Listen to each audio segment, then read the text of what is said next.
A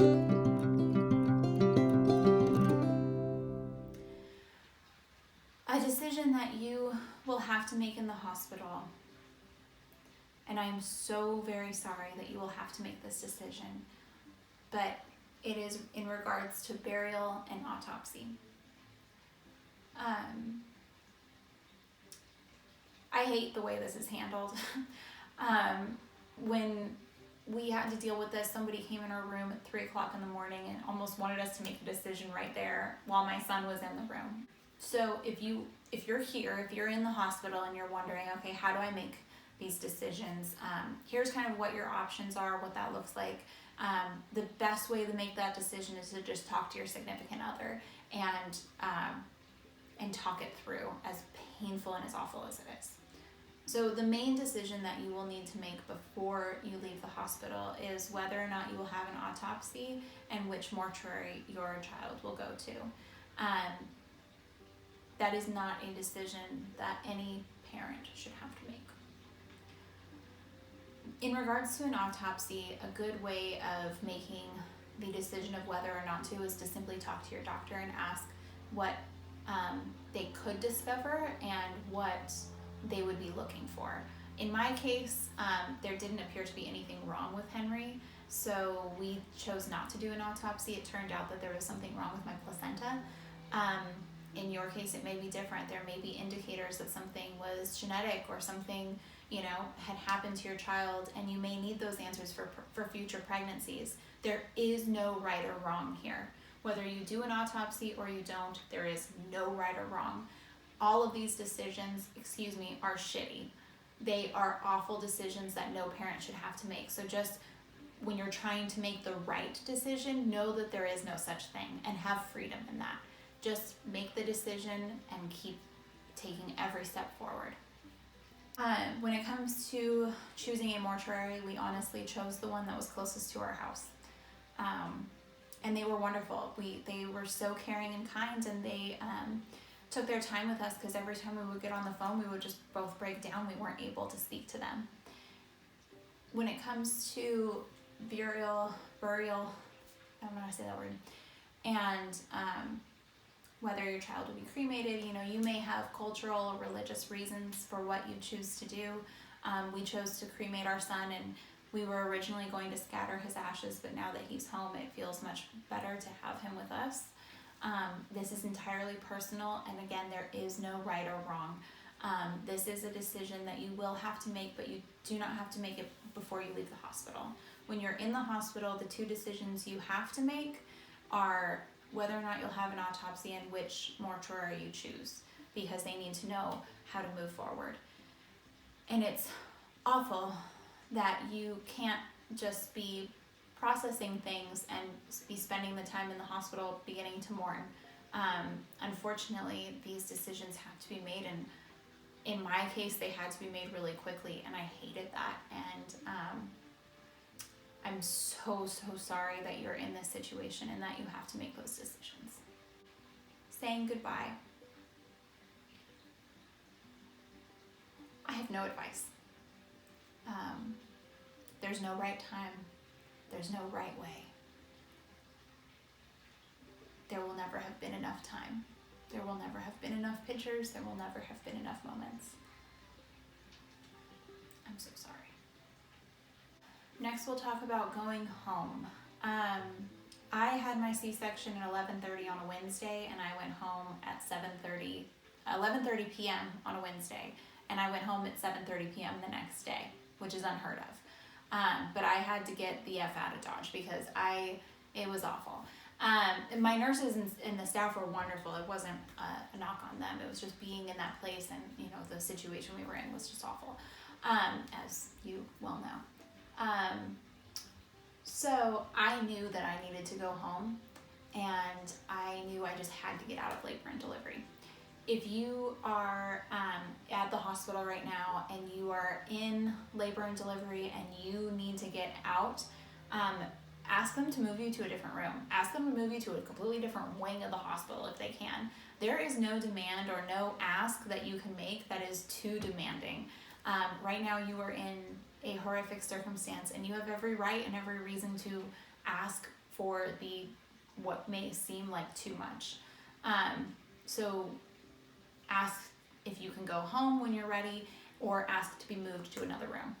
Before you get home, get your prescriptions lined up and either pick them up on your way home or have a family member pick them up for you. I made the mistake of coming home without my prescriptions, and I woke up in the middle of the night in an incredible amount of pain. And I know you just want to get home and you just want to be home and grieve and be with your husband, or your wife or your person, but yeah, make sure you get those prescriptions because they are literally a lifesaver. Also, maybe TMI, but you're going to want to get some stool softener, because all of the things that would apply to a normal birth 100% apply to you. So the stool softeners, anything to deal with your wound care, everything that deals with, vaginal issues, you need to get that stuff. And your hospital will provide you with a lot, but anything extra, you need to send a relative to get that stuff for you, because you're still going to be healing. And that doesn't stop for anyone. So before we got home, while we were still in the hospital, we asked my father-in-law to just close the door to the nursery, and he ended up cleaning the entire room. And he purged the house of all of the baby stuff. That was incredibly helpful to me. It's not for everyone. If you know your needs, and if you want to look through ultrasound photos, and if you want that, please by all means leave that. For me, I just needed to take it away until I was ready. And I accidentally opened the door to our nursery one day, and I was like, oh my gosh, this doesn't have to be a huge traumatic triggering episode. Speaking of which, everything is triggering. You can look outside, you can look in your backyard, you can, anything you see is going to remind you of what you've lost, especially in those early days. Please check out a blog post I have titled Triggers and Scars, as just to my insights of how I took a hold of that and changed my mind about the trauma. Whatever you do in these early days is normal. My husband and I slept on the couch for at least 2 weeks with all the lights on and the TV on nearly 24/7. I called this period of time the grief cocoon, and we were very fortunate in that we were taken care of by everyone in our family and friends. We got DoorDash gift certificates, people dropped off meals, I got a new blanket that my friend gave me, all sorts of wonderful things. So if someone hasn't set up a meal train for you, ask for one. It's the same as if you had delivered a baby.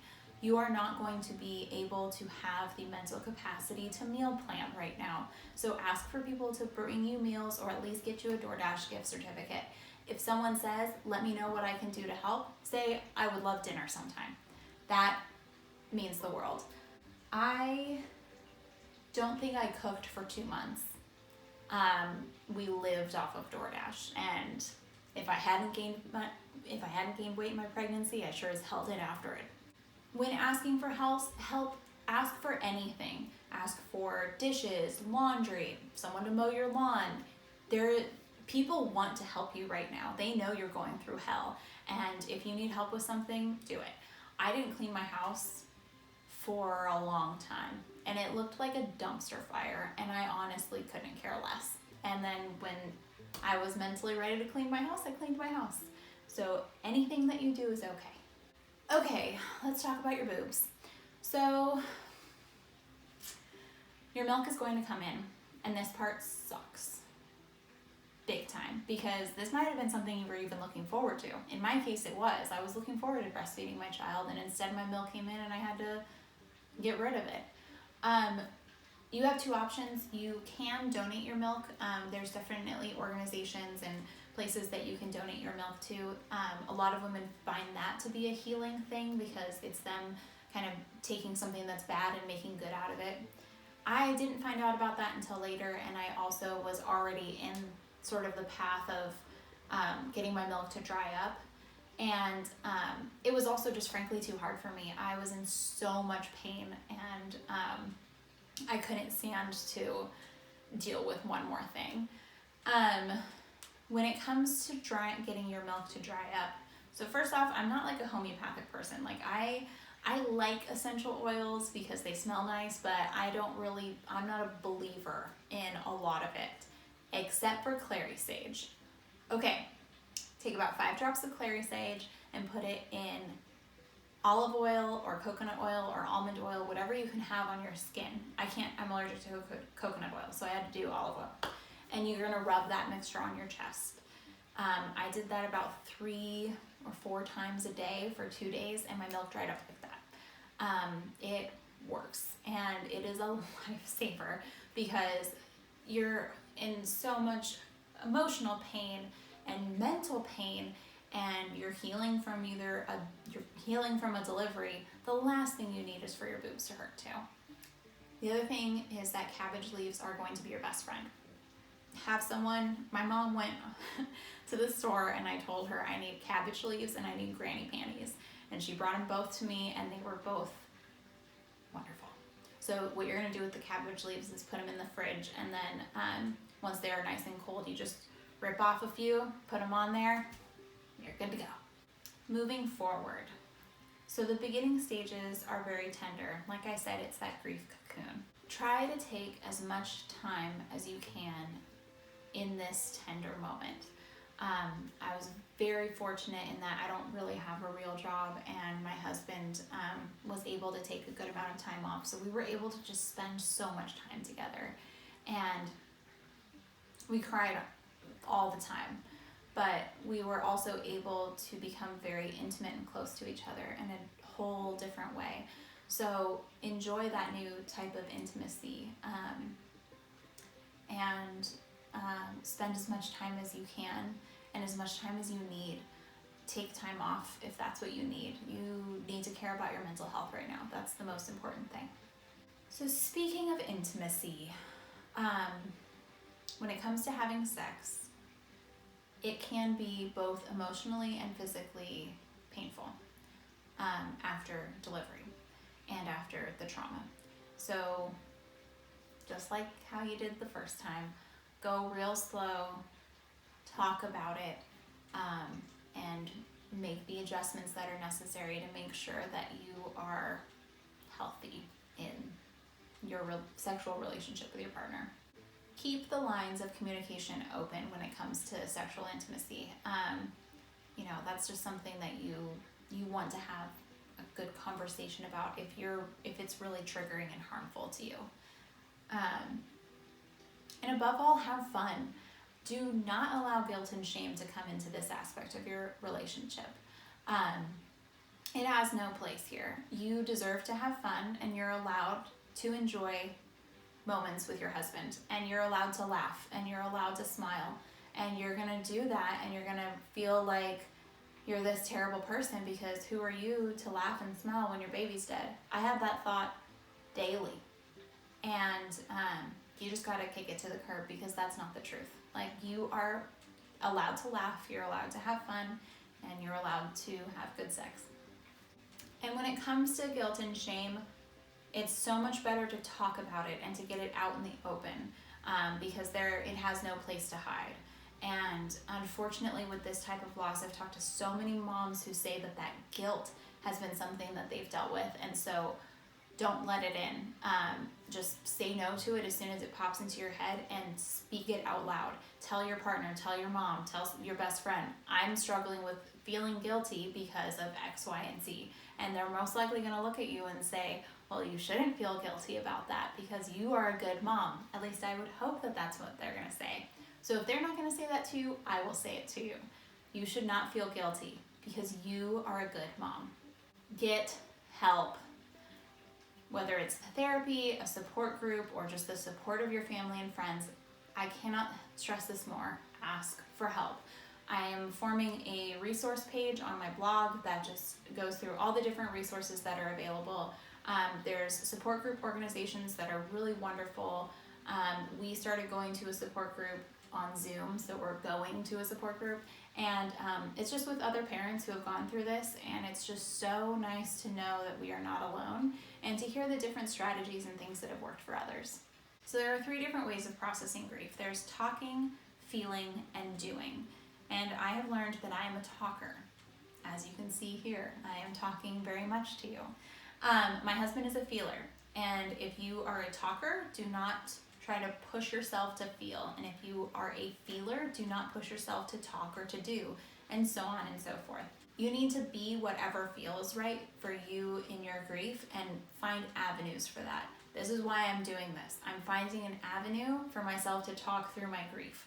And I'm a talker-doer. So by talking to you, internet, and by creating these things, it's helping me process through what I've experienced. So whatever style of grief you gravitate towards, find avenues to get that done. If you're a doer, make something for your child.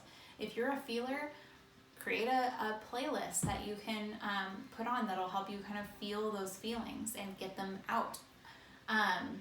Whatever it is that feels right, just lean into that and do that for as long as you need.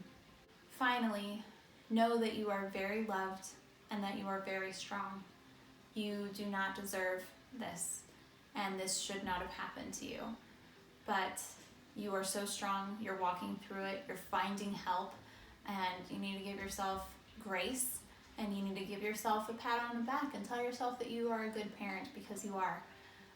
Please connect with me on Instagram or on my blog. I will link it below. I am no expert, but I have walked this path, and I am happy to walk alongside it with you. Thank you so much for watching. I am so very sorry for this circumstance. Please have a wonderful day.